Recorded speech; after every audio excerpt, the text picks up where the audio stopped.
must do this work almost on a daily basis, Honorable Speaker. And it's not enough, Honorable Speaker, for Central Bank officers to sit in the Central Bank of Kenya and expect to just review reports sent to them by the banking sector players. They must conduct impromptu checks on banks, and especially where it is said, Honorable Speaker, in English, by the English or whoever says it, Honorable Speaker, that where there is smoke, there is fire. So whenever Central Bank hears or smells smoke in any bank in this country, Honorable Speaker, they must know there is likely to be fire and be proactive to ensure that they safeguard the assets of the Kenyan people that they put in these banks. Honorable Speaker, let me not say much because it's just an approval process, but request members to indeed agree with the committee and support Mr. Andrew Mukita Musangi to now serve as the next chairman of the Central Bank of Kenya, as we encourage him to serve with diligence, serve with a high sense of integrity and a high sense of nationalism and patriotism, knowing that he's now charged with the responsibility of safeguarding huge assets, national assets, and assets belonging to many depositors in this country when he serves as the chair of the board of the Central Bank of Kenya. With those many remarks, I beg to support. The Honorable Member for Funyula, Professor Wilberforce. Thank you, Honorable Speaker, for this opportunity. On the onset, let me stand and say I support the committee report proposing the appointment of Mr. Andrew Mukite Musangi as the chairman of the board of the Central Bank of Kenya. Honorable Speaker, in any organized economy, the central bank is truly central to the economic performance, truly central to the monetary stability, is truly central to capital formation. Just compared to the Federal Reserve of the United States of America, the Bank of England, and all over the world, Honorable Speaker, a failure by the central bank, the discharge of their mandate, the discharge of their functions in issues of integrity and accountability will send the economy in a spiral. That's why when we stand here today, Honorable Speaker, we support the appointment of Mr. Musangi, but we need to put it very clear to him and the entire fraternity management of the Central Bank of Kenya that they've got a sacrosanct duty to ensure that this economy is running, Honorable Speaker. Honorable Speaker, he becomes the chair of the Central Bank at the most tumultuous moment in the life of this country. The exchange rate is heading to the north at 150 shillings for the dollar, high inflation rate, Honorable Speaker, high credit squeeze in the market, Honorable Speaker, because the national government has decided to compete with the local mwananchi for the limited financial resources in the market. Honorable Speaker, we are faced with the spiraling cost of living, and these are now the things, Honorable Speaker, the monetary policy. As they said, the monetary policy, they must put in mind that the economy is on deathbed. They need to get into place and ensure things are moving. Honorable Speaker, in this country, we need to create capital. We need to create debt to enable us to run businesses. Honorable Speaker, that has not been happening at the Central Bank of late because many times when they stand up, they always increase the monetary, within the monetary policy committee, they always increase the rate, the base rate. So consequently, the rate at the banks always increase. Honorable Speaker, it's time they also looked at the strength and the health of the various banking institutions in this country. They also need to get to look into the informal lending institutions in this country, the Shylocks, those informal lending institutions that are truly pulverizing our people. With those few remarks, Honorable Speaker, I support the appointment.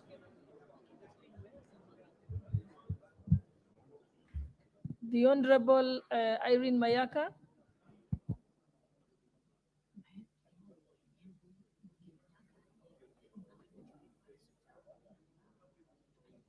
Thank you, Honorable Speaker. And Honorable Speaker, I also stand to support the report from the committee.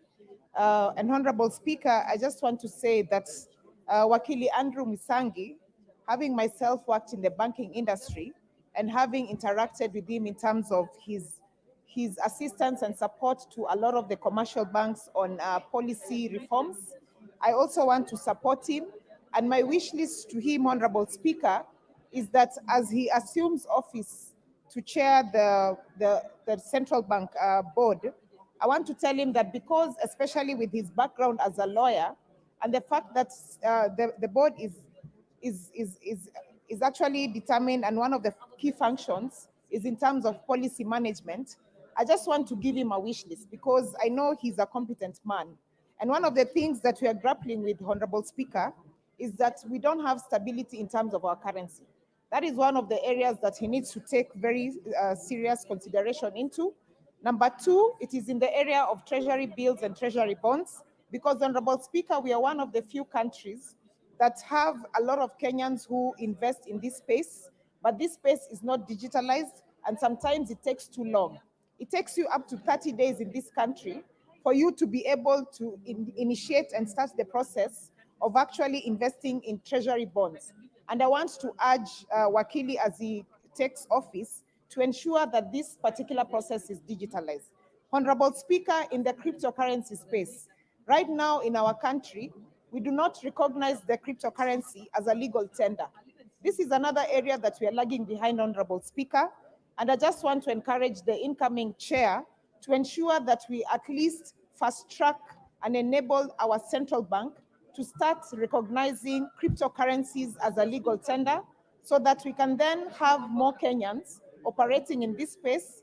And number two, so that Kenyans can have guarantee that they have the backing of their central bank when they're operating in this space. Because right now, as it stands, Honorable Speaker, yes, we do have Kenyans who are operating cryptocurrencies, for example, the Bitcoin, but the problem is, were there to be any risks associated with cryptocurrency, then they wouldn't have any legal backing because it's not recognized as a legal tender. Therefore, I just want to encourage the chair that one of the quick policy reforms that he should undertake is to ensure that we are recognizing cryptocurrencies as a legal tender in our country.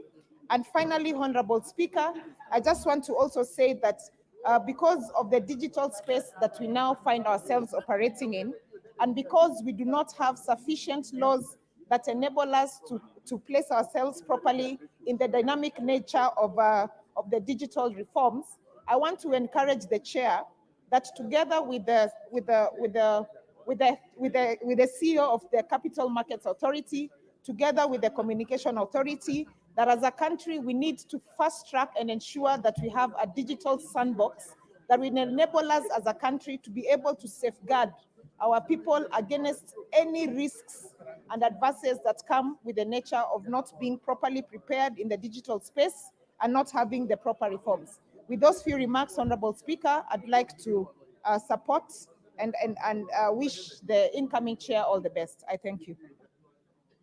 Member for Gilgil, Honorable Martha Wangari. Thank you, Madam Speaker. I also rise to support this report. And let's try to keep it brief so that more people can have an opportunity.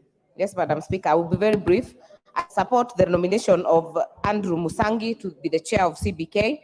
And Madam Speaker, the role and the duties of this board is already cut out, because to ensure a good fiscal health of our country, Madam Speaker, this will be very critical and it will be at the center of it.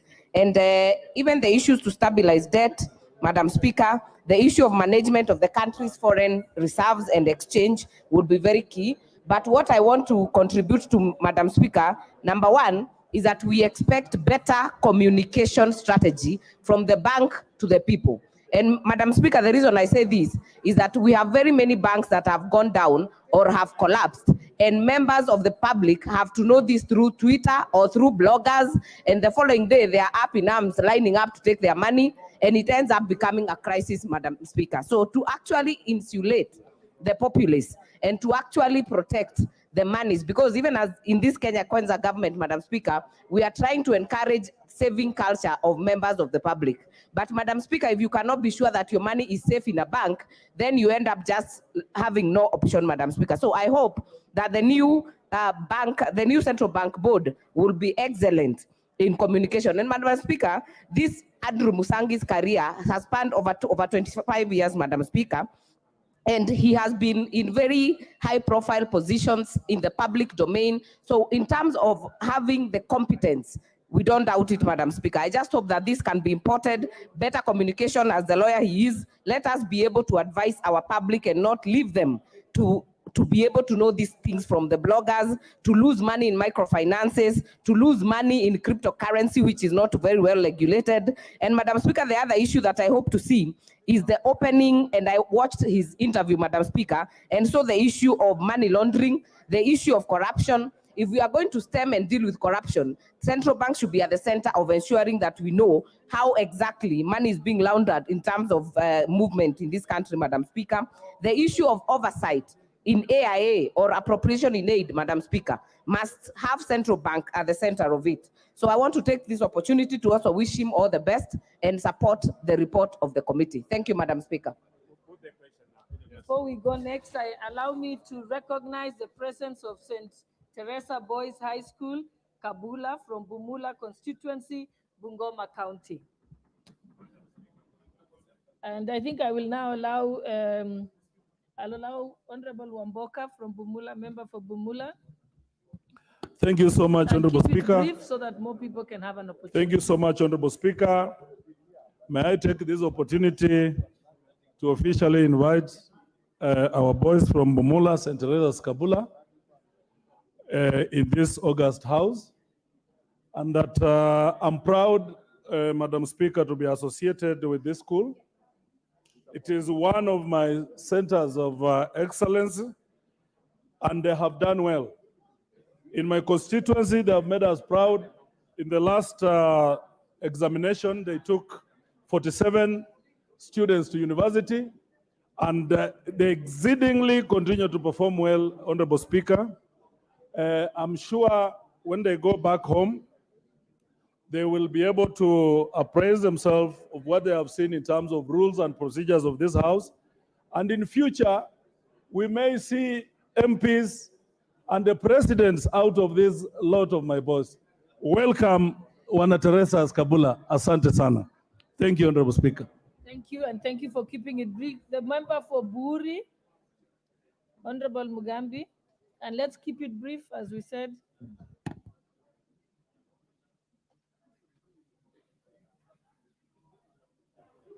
Thank you, Madam Speaker.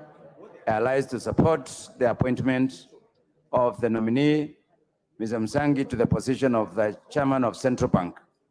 Madam Speaker, the Central Bank plays a critical role in the management of fiscal programs in this country. Madam Speaker, it requires somebody with understanding and knowledge and the capacity to do so. I believe the academic qualifications and experiences of this nominee are certified that he is going to do a great job for this country. Madam Speaker, there is a time when you almost lost the relationship between the fiscal management policy of this country and the other parts of the economy. Madam Speaker, this candidate has demonstrated the ability to bring the interaction between the currency management and the other activities of the economy. Madam Speaker, it is our wish that this candidate will be fast forward in thinking, because there are so many new developments in the fiscal arena of our economy. I therefore, Madam Speaker, support and hope that he is going to take the seat, looking forward, because this country needs to be guided. Somebody said communication is key, and I hope this chairman is not going to be like other chairmen who just take the position and vanish within the offices. Thank you, Madam Speaker. The Honorable Bernard Ochieng, and again, keep it brief. Thank you so much, Madam Speaker. I rise to support the nomination of Andrew Mukite Musangi as chairperson of CBK board. Madam Speaker, just remind Council Andrew that he becomes chair of the CBK board, a very volatile. Madam Speaker, I can't be able to hear myself because of.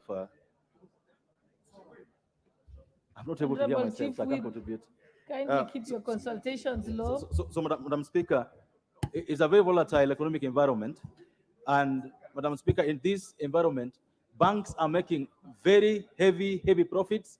yet Kenyans are suffering, Madam Speaker. Madam Speaker, you have seen where we have lenders who are taking motorcycles from Kenyans, predatory lenders who are not able to look at the economy and say that we need to build this economy by allowing borrowers to pay in a manner that reflects their earnings, Madam Speaker. Madam Speaker, I wish to note, Madam Speaker, that in the last 3-4 years alone, the interest rates have risen very steadily, Madam Speaker, even as the economy goes down, Madam Speaker. Madam Speaker, financial inclusion is something that is very key, but we cannot assume that because of M-Pesa, we've reached a level where everyone else is included, Madam Speaker. We need to ensure that inclusion includes being able to access credit at rates that encourage economic activity, does not kill the goose that lays the golden egg, Madam Speaker. Madam Speaker, as you speak, the shilling is on a free fall. We are looking upon the CBK and the CBK board to help the country so that we're able to trade without the inhibitions of the strengthening dollar, Madam Speaker. I support the nomination of Andrew Mukite Musangi. The Honorable Member for Rangwe, Lillian Gogo. Thank you so much, Honorable Speaker. I also rise to support the nomination of Advocate Musangi to be chairperson of the Central Bank of Kenya. And at the time that is being nominated and eventually, if approved, is going to take office, Honorable Speaker is getting into office at a time that Kenya has so many issues. Honorable Speaker, our students studying abroad are suffering because of the dollar rate to the Kenya shilling. When we do our exports, Honorable Speaker, the return on the value of our exports is very low because of the exchange rate, Honorable Speaker, and we can barely make profit. So as I rise to support this, Honorable Speaker, I would urge the nominee to really take Kenya at heart, think of the poor Kenyans who are depending on him to stabilize the economy from point of information. I know he's a strong team. I know the deputy, the deputy governor of Central Bank, the Honorable former PS, Dr. Susan, is a personal friend of mine, and the governor also. And I know it's a strong team that is going to work to the best interest of Kenyans. So I support Honorable Speaker, and I hope that they sail through and run our country positively, especially on bringing up our economy to where it should be. I thank you. Thank you. The Honorable Edward Muriu, member for Gitanga.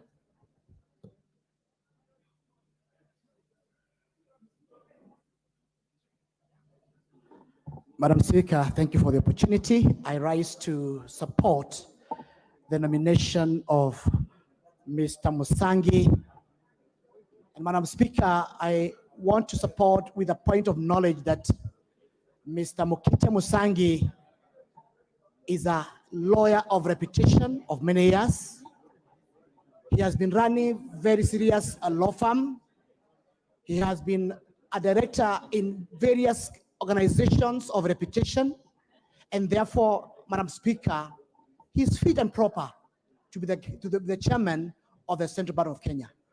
Madam Speaker, on my support, I also want to challenge the board of the Central Bank for two reasons. Number one, Madam Speaker, we have just rescued 8 million Kenyans from the predatory lenders, whereby they were listed in the CRB, Madam Speaker. Therefore, the board of Central Bank need to make sure that those predatory lenders do not come back again, to remove 8 million Kenyans who we have been able to put back in the economy through Hustler Fund. Secondly, Madam Speaker, there is an issue about the depositors' funds, especially for the Imperial Bank, Chase Bank, and other banks which has been closed, and those depositors have been suffering. Madam Speaker, I also want to put a challenge to the chairman to ensure that the depositors' funds, they are fully paid, to ensure that their hard-earned savings is saved from loss. Madam Speaker, I support this nomination. Thank you. Honorable Member for Luanda, Honorable Dick Maungu, what's your point of order? Thank you, Honorable Speaker. I rise on standing order number 95, Madam Speaker, to request your indulgence that the points of discussion seem to be concurrent. Therefore, seek to request that you call the mover to reply. Is that the mood of the House? Okay, mover then to reply.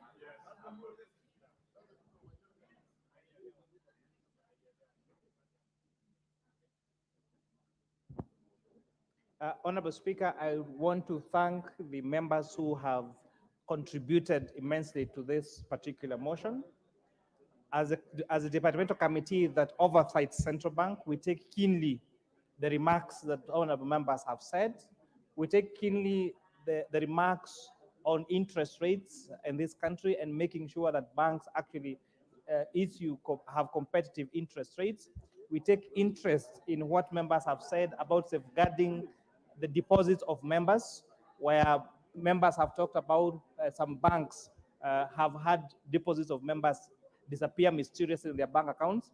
Interestingly, Honorable Speaker, the nominee, the chairperson, told us that I think it is late father was also a culprit of fraudulent bank transaction where money was withdrawn from his late father's bank account. And therefore, as a departmental committee in charge of oversighting Central Bank, we'll make sure that we put the chairperson to task and the bank to task to make sure that they deliver their mandates as per the Central Bank Kenya Act. And with that, I beg to reply, Honorable Speaker.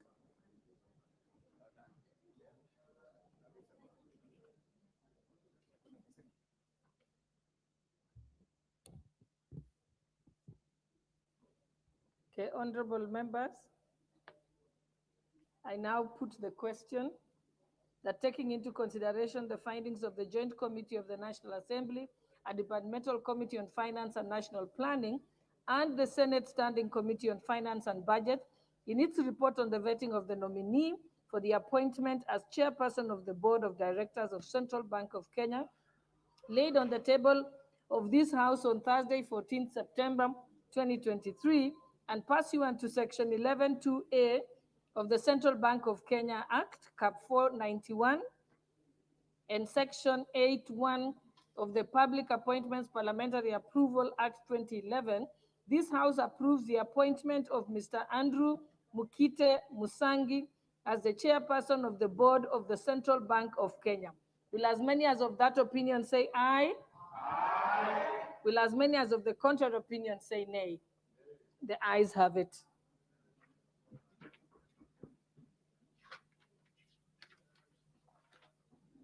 Next order.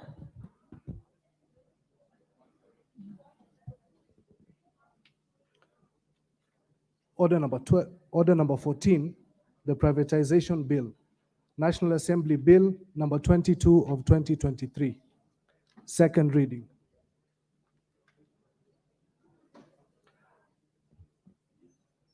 The Privatization Bill 2023, a bill for an act of parliament to provide for regulatory framework for the privatization of public entities, to establish the privatization authority and for connected purposes.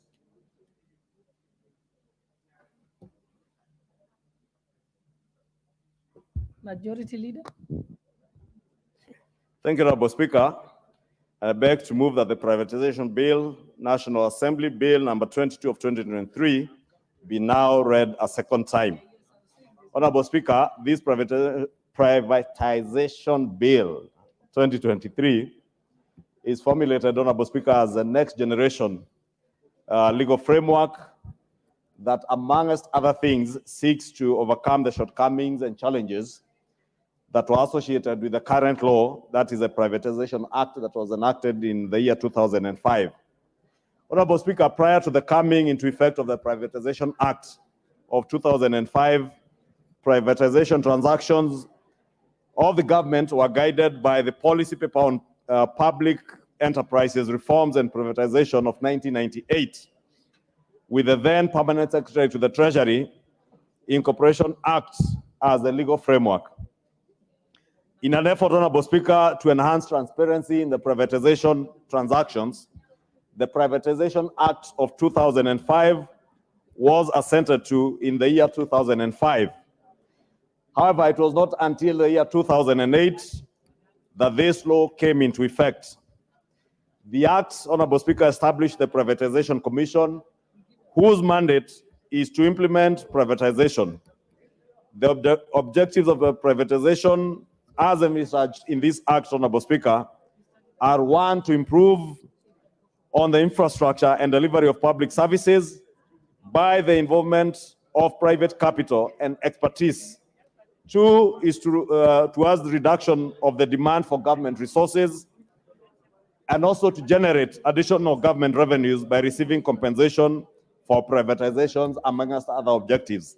Honorable Speaker, in realization of the objectives of the Privatization Act as enacted in 2005, and as I mentioned, that came into effect in 2008, the principal objectives, as I've stated, of engaging in privatization endeavors by government is one, to divest, or rather government to divest from commercial enterprises, Honorable Speaker, with the objective of one, raising resources for government.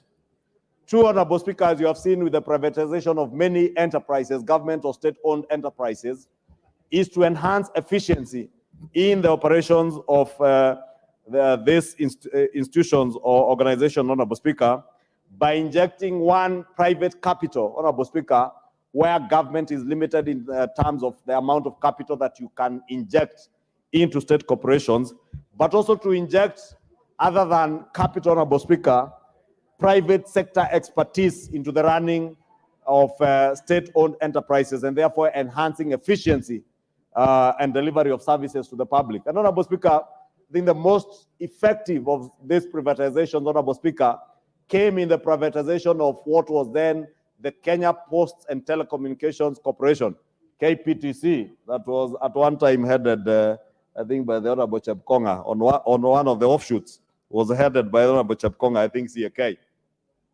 And Honorable Speaker, the huge investments you have seen in the telecom sector, Honorable Speaker, after the privatization of KPTC, or the Kenya Post and Telecommunications Corporation, Honorable Speaker, is what led to what now is Safaricom, Honorable Speaker, Telcom, as we know it today. And as I mentioned, Honorable Speaker, the injection of private capital when the investors that came into Safaricom invested in Safaricom. That is how we have seen the country grow in leaps and bounds in terms of the telecoms sector. And you can imagine, Honorable Speaker, had we not privatized this sector, or KPTC as it were then, we would not have benefited from the private sector capital that came through Vodafone and other investors, including members of the public who have invested in Safaricom and other state-owned corporations. And I'm just using Safaricom as an example, Honorable Speaker, being one of our success stories of what has come out of the privatization efforts over the years. Honorable Speaker, however, as it turned out, the Privatization Act of 2005 has been as facilitative for privatization transaction as was, or rather has not been as effective as was contemplated by the Act. And in particular, Honorable Speaker, lengthy privatization processes have required a large layer of approval of decisions at various stages, and this has made the process of privatization very inefficient. In fact, Honorable Speaker, looking at the process in 2008, Honorable Speaker, after coming into effect of the Privatization Act, Honorable Speaker, 28 corporations were listed for privatization. And Honorable Speaker, out of these 28 corporations that were listed for privatization in 2008, in fact, Honorable Speaker, sorry, it was 26 entities that were approved by Parliament for privatization in 2008 under the privatization program, as approved then. Only one, Honorable Speaker, and it is 1 out of 26 entities that were listed for privatization. Only the Kenya Wine Agencies Limited has been undertaken. And that, Honorable Speaker, speaks to the issues I'm speaking to of inefficiencies under the 2005 Privatization Act. And Honorable Speaker, it's not just the layer of approvals that were required and the bureaucracies that came with it, Honorable Speaker, but also a litany of court cases, Honorable Speaker, that have bedeviled the privatization process. And Honorable Speaker, protracted court proceedings are amongst these challenges, Honorable Speaker, that have resulted in the slow implementation of privatization. There also have been undue delays in implementation process, as I said, due to the multiple layer of approvals required by various institutions, and also delays in the provision of information during privatization, Honorable Speaker, from the entities themselves. And therefore, this new legal framework under this privatization bill seeks to deal with some of these hurdles and challenges. One, to create efficiencies in the provision of information and even in the formulation of privatization programs to ensure, Honorable Speaker, that once a program is approved, then the multi-layer approvals, including, Honorable Speaker, approval, and I've just had a discussion with the chair of the committee because I'm aware the committee had other views in terms of the approval processes by the Parliament. And Honorable Speaker, Parliament has a role in a privatization process because these are public entities. And I want to agree with the committee that indeed Parliament must have a role as the people charged with oversight of public resources. Public resources have been deployed in the investments that are state-owned corporations. And therefore, if you are to sell or if you are to privatize these state-owned corporations, then Parliament must have a role in government being able to divest from those entities, Honorable Speaker, to ensure, one, that there is actual and active public participation in these processes as was envisaged by our Constitution. Honorable Speaker, however, the Constitution never envisaged a process where then Parliament also becomes a hindrance to the efficiency of such privatization.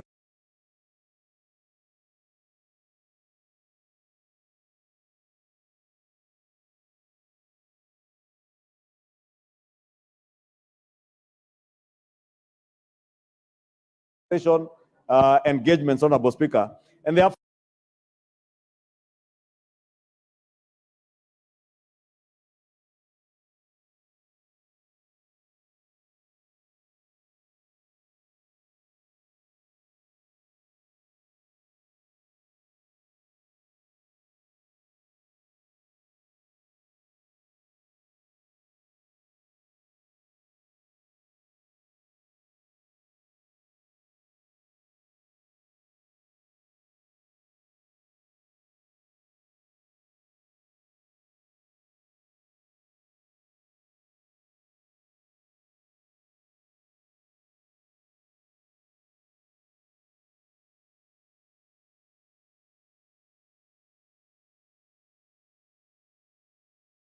for part of the reasons that, again, Honorable Speaker, that informed this new legal framework under the current Privatization Act, it was required that even the Privatization Commission, which, Honorable Speaker, is not a constitutional commission, ought to have been approved by Parliament.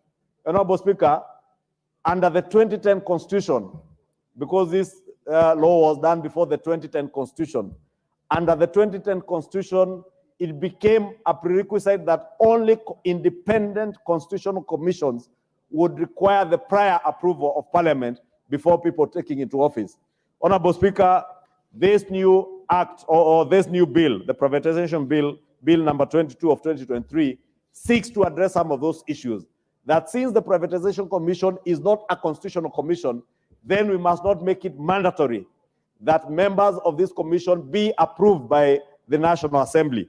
However, I am in agreement with the committee that for the privatization program, that then there is a case for the involvement of Parliament because it involves public resources.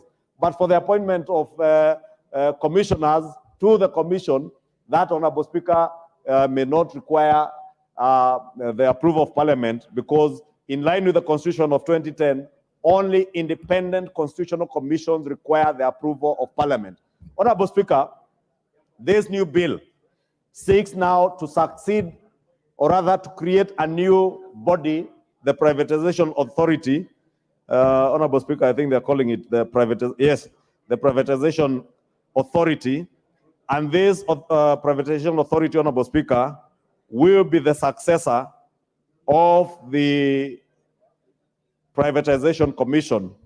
And this authority, Honorable Speaker, again, the proposal was that this being just an authority and will be governed by a board, that board does not necessarily, just like all other boards to state entities, they never require parliamentary approval.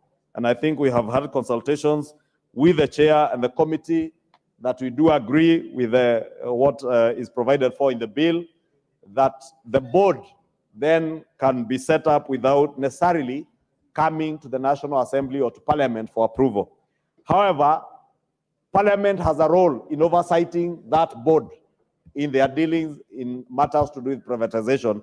And again, Honorable Speaker, as I've stated, that is where I want to agree with the committee that when it comes to the privatization program, then Parliament ought to have a role. Honorable Speaker, this authority, once established, will have certain functions, and amongst some of the functions of this authority will include advising the government on all aspects of privatization of public entities. It will also be facilitating the implementation of the government policies on privatization and implementing specific privatization proposals in accordance with the privatization program.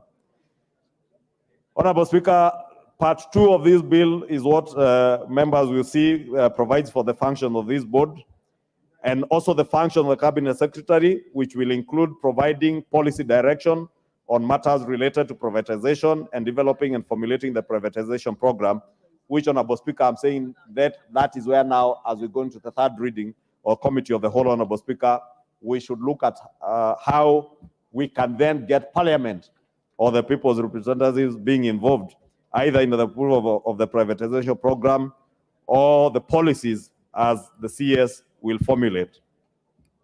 This part of part 2 of the bill, Honorable Speaker, also provides for the appointment and functions of managing director, the corporation secretary, and staff of the authority. Part 3 of the bill, Honorable Speaker, deals with the privatization program.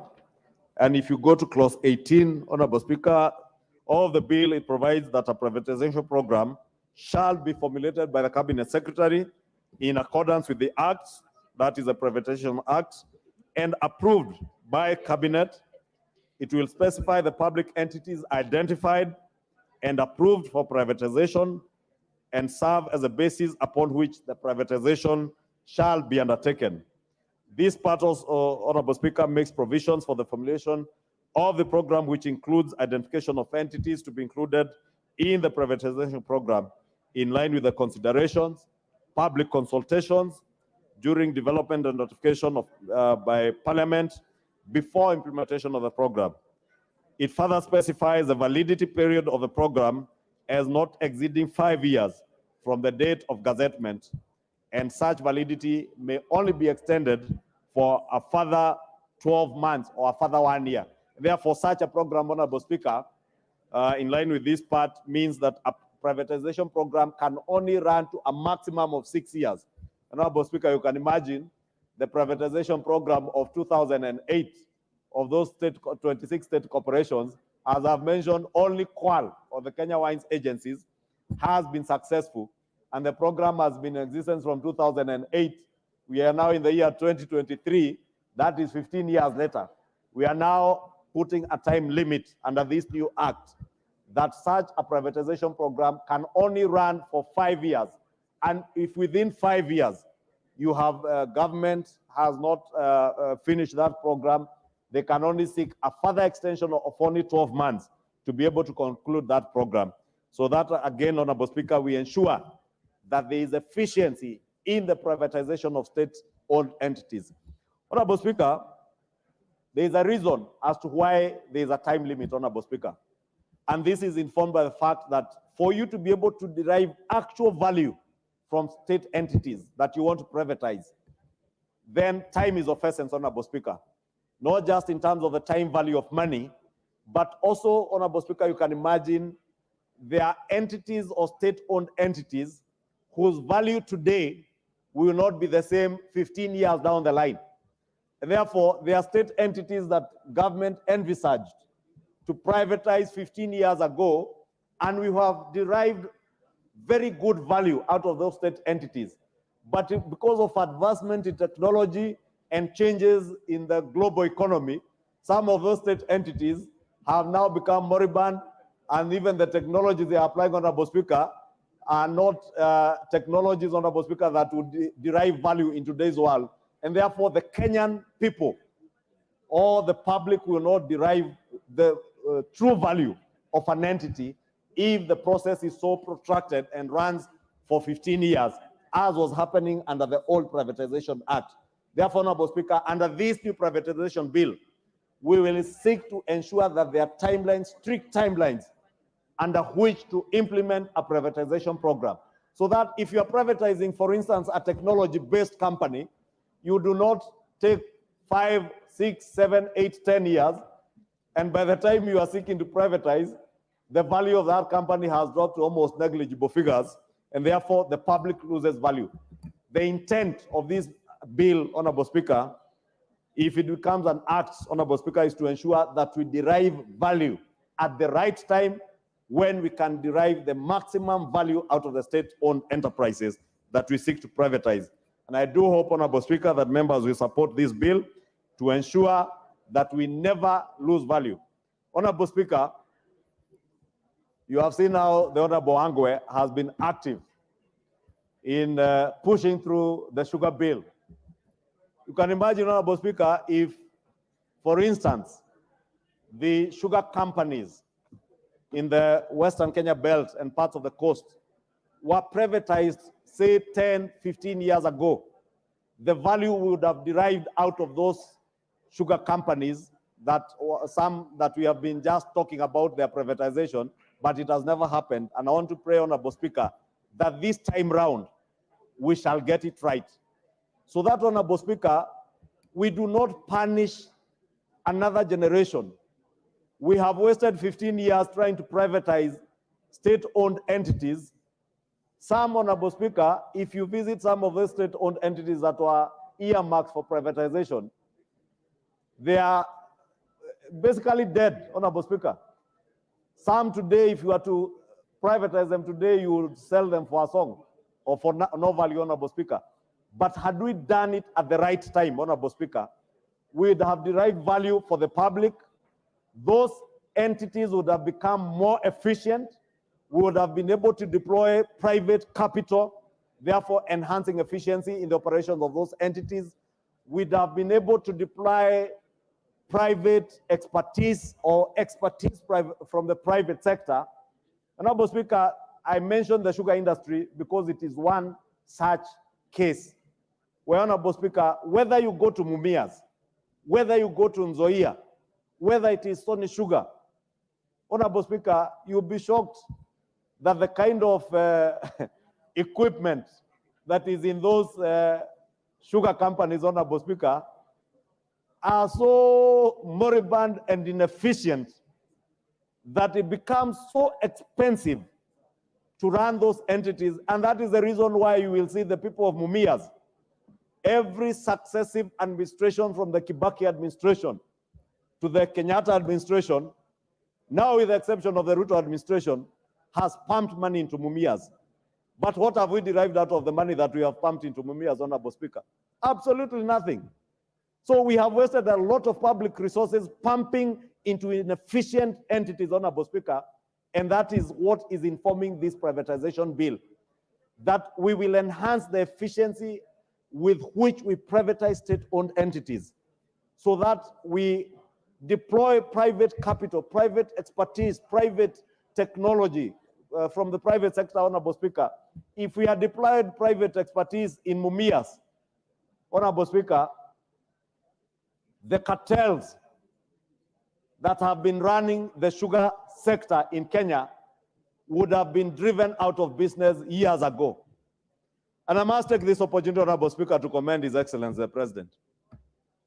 Because he has said, and he has told these cartels that there are only 3 things to do in this country. And in those words, Honorable Speaker, if I may quote him, he has said, mambo ni matatu. And in this mambo ni matatu, Honorable Speaker, because we have been speaking about the fight against corruption, Honorable Speaker. And I say speaking, Honorable Speaker, because all we have done in this country is to speak about the fight against corruption. Nobody has been bold enough to act on issues corruption. I must commend the President because he has indeed shown the country that with the mambo ni matatu, he intends to act on corruption, not to speak about corruption. Honorable Speaker, you remember in the last regime, at one point during a State of the Nation address, the former president, speaking about corruption, fired over 200 public officers, many of whom ended up getting back into public service, because we are all accustomed to speaking about corruption. Honorable Speaker. Honorable Kajwang, what's out of order? Madam Speaker, the majority leader is referring to what we have had out there as mambo matatu. Mambo ni matatu. Can majority leader confirm that he is encouraging extrajudicial killing or people being sentenced to prison without judicial trial, or others deported to places without judicial, without procedure, due procedure, sending to heaven, sending to heaven, or sending to jail without judicial processes. Does that confirm that the majority leader is encouraging those practices?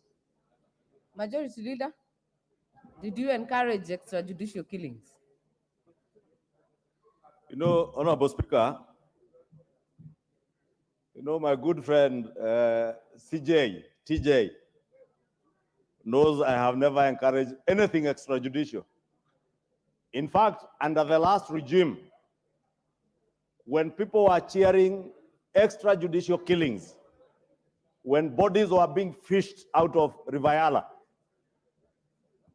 when young men and women were being executed for supporting the then deputy president, and their bodies dumped in their badeas, I was among the few Kenyans, very few, Honorable Speaker, who had the courage, when the Honorable TJ could not master that courage, to speak truth to power, that you cannot kill Kenyans for supporting or taking a certain political inclination or supporting a deputy president.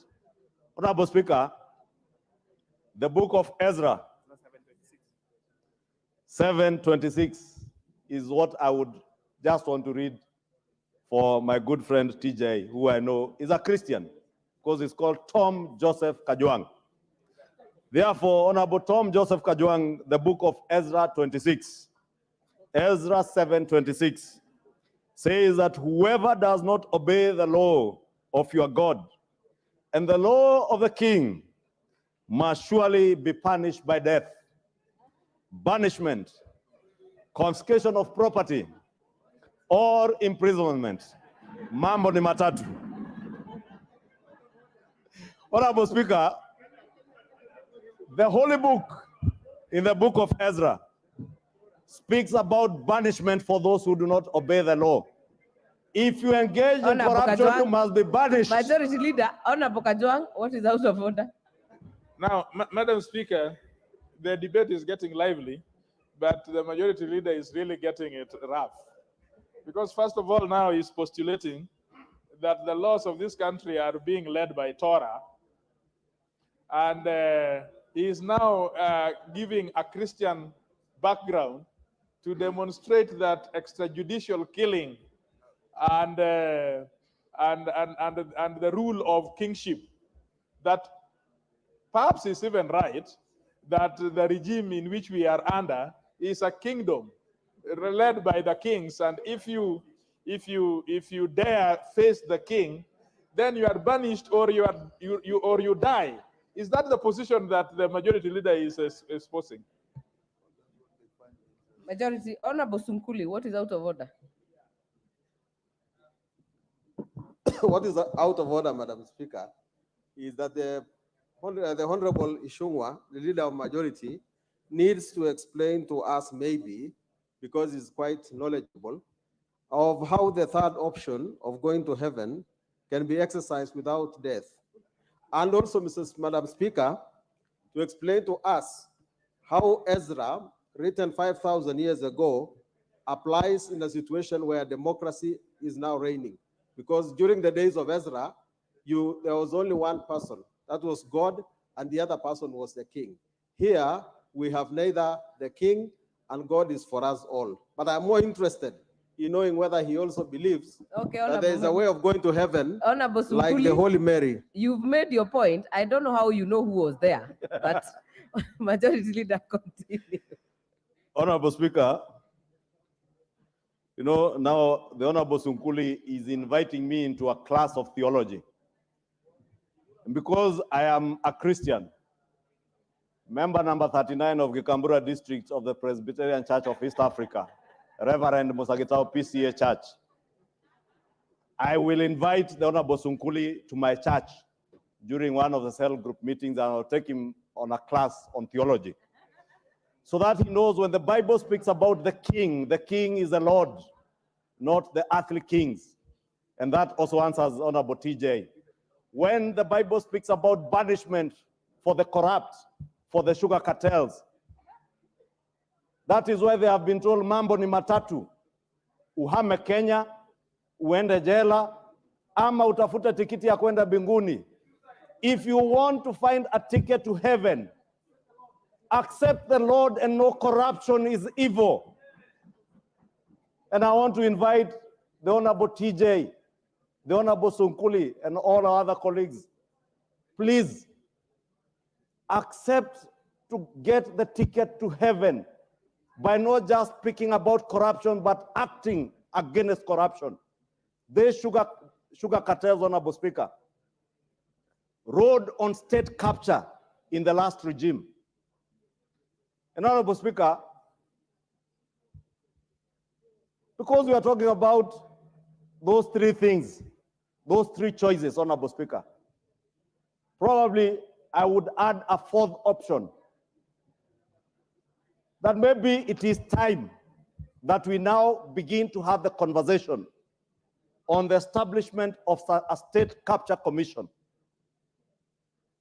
so that this country gets the opportunity to truly interact with what has actually bedeviled the fabric of our nation in the economic management of our resources, our national resources, Honorable Speaker. Because it is sad that as political leaders, we shout from the rooftops and shout loudly about our fight against corruption. But when it comes to acting on issues corruption, we are the first to use politics to defend the corrupt. We are the first to use state capture to advance our own selfish business interests at the expense of the greater public good, Honorable Speaker. Maybe it is time, Honorable Speaker, we began to have that conversation as a country. Because probably we have never gotten it right on the fight against corruption, because we always tend to politicize it. And I want to repeat, Honorable Speaker, those three choices are open, not to Kenyans, not to good Kenyans, not to law-abiding Kenyans, not to hard-working Kenyans, but those options are open to the corrupt, those who believe that they can use their offices in public office as state officers to enrich themselves at the expense of the people who put them in those offices, Honorable Speaker. And that is why I'm saying maybe it is time, and I want to invite the Honorable TJ to join us and other Kenyans who believe that it is time to have that conversation on state capture, and maybe establish a state capture commission.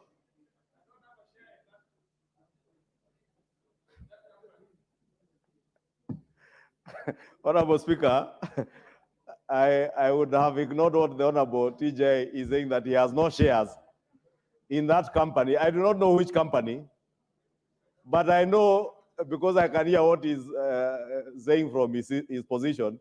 He's speaking about none other than the Deputy President, who has spoken about shareholding in government. And Honorable Speaker, without defending the Deputy President, because this thing also has been taken out of context. The Deputy President indicated that you are shareholders in government, not in Kenya. Government is established by those who are elected by the people to govern. You subscribe your shares into a government by voting for that government. But you remain a Kenyan and you remain a shareholder in Kenya, including the corrupt, who we are telling they will either be banished, jail, or they will find a ticket to heaven. Whichever way they find a ticket to heaven, whether be it through salvation, be it through restitution by giving back what they have taken from the Kenyan people, and seeking forgiveness from the Almighty God and the people of Kenya. You may find your way to heaven in many ways, Honorable TJ and Honorable Sunkuli. I want to beseech you, if you know those cartels, if you speak to the masters of doublespeak, the merchants of state capture, if you have a direct line to them, please tell them time is nigh. But Honorable Speaker, going back to this bill, because this bill will address some of those issues. So that, Honorable Speaker, you will remember in the last parliament, and Honorable TJ is fortunate to have been with me in the last parliament. You remember the issues to do with the Kenya shipping line. You will remember the retrogressive laws that we made sure never saw the light of day. And I must thank the Honorable TJ, because on the National Aviation Bill, he was very emphatic that we must not use state capture to privatize state-owned corporations like the Kenya Airports Authority in order to achieve selfish family and private interests, as well as envisaged under the National Aviation Bill that came to us and the Honorable TJ in the last parliament.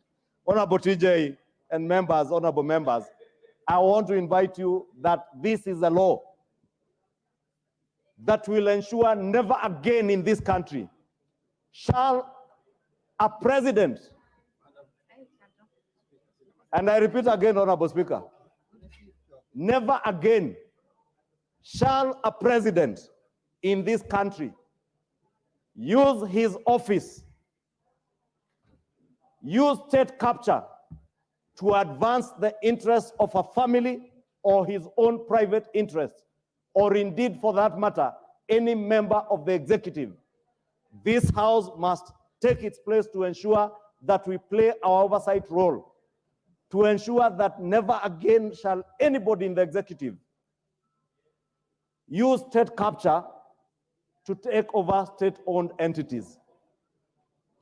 That the privatization program, as approved, will be followed to the letter and within strict timelines to ensure that value is realized not for private entities, not for private individuals or families, but for the people who own these state-owned enterprises, because these state-owned enterprises are not government entities.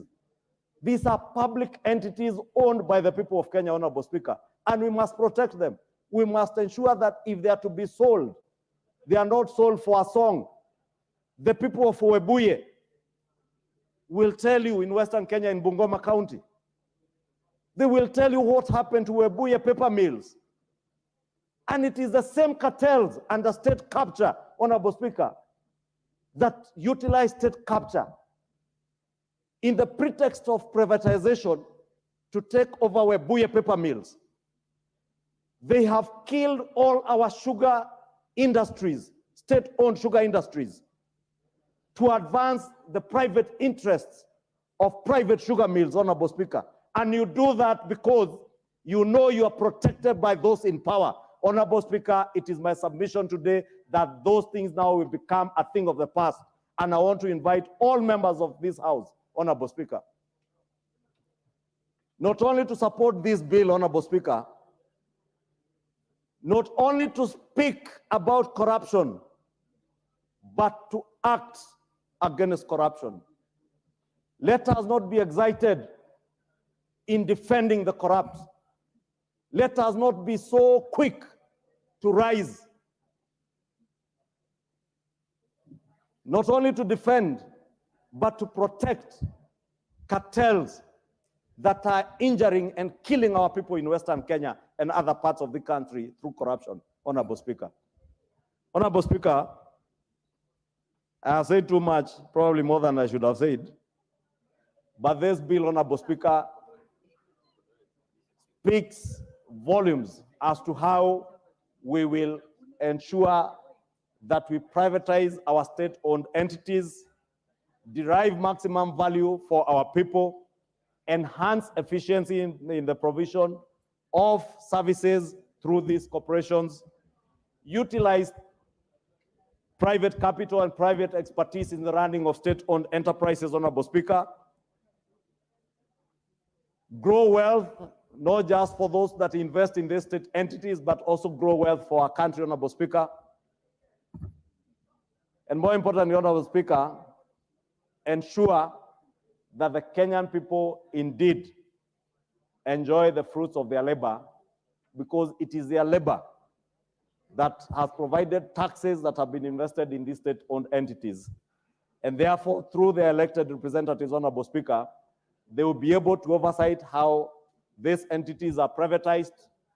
They will be able to oversight how the executive rolls out the programs in a time-bound program. As I said, in 5 years, as has been stipulated in the bill, with a possible extension of only 1 year, so that we never see what has happened over the last 15 years, that we had a program to privatize 26 state-owned enterprises, and 15 years down the line, we have only been able to actualize one.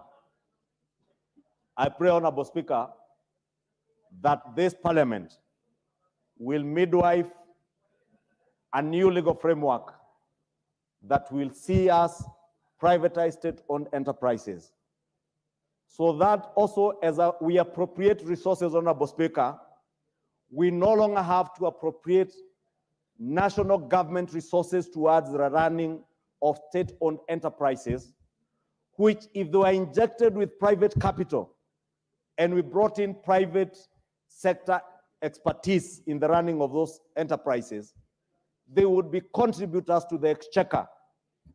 Like Safaricom today is contributing to the exchequer, not taking away money to the exchequer. I look forward, Honorable Speaker, to a time when our sugar companies that are state-owned Mumias will not be looking for money from the exchequer. Mumias will be contributing money to the exchequer. Kenya Airways, Honorable Speaker, will not be gobbling 20, 30 billion shillings of our exchequer resources almost every financial year, but we'll be putting back 30, 50 billion shillings back into the exchequer as dividends, Honorable Speaker, even as they pay dividends to those who will have invested in them privately, Honorable Speaker. And with those, Honorable Speaker, in closing, That is the last objective of the privatization of state-owned entities, to ensure that we no longer have to appropriate our national resources to run state-owned enterprises, but to inject efficiency, inject private capital and private expertise to be able to derive more value out of these entities as they contribute to the exchequer, Honorable Speaker. And I look forward to that day very soon. And I'm sure under the able leadership of President William Ruto and his cabinet, and with the able support of all well-meaning members of parliament who shall not defend corruption, who shall not defend cartels, we will see that day come when we shall no longer invest money in KQ, but KQ will be giving the government of Kenya money. Honorable Speaker, with those many remarks, I beg to move and request the chair of the Finance and Planning Committee, who together with this committee have done a commendable job in processing this bill and taking it through public participation, to second. And let me, in closing, take this opportunity to thank the Finance and Planning Committee through its very able chair, the member for Molo, for the work that they put in, and look forward to the Thank you, Majority Leader. Honorable Kimani Kuria. Thank you, Madam Speaker. Madam Speaker, I beg to move that the privatization bill be read a second time, or to second that the privatization bill be read a second time. And maybe before I do, the good debate the leader of majority had with TJ Kajwang on Ezra. I would refer them to the book of Ezra, chapter 7, verse 8 to 10, that describes who Ezra was. And as a renowned lawyer, TJ Kajwang should really benefit from the great knowledge of the gentleman called Ezra in matters of law, and where he dedicated all his life to teaching the law. Having said that, Madam Speaker, before setting out the specific provisions of this bill, let me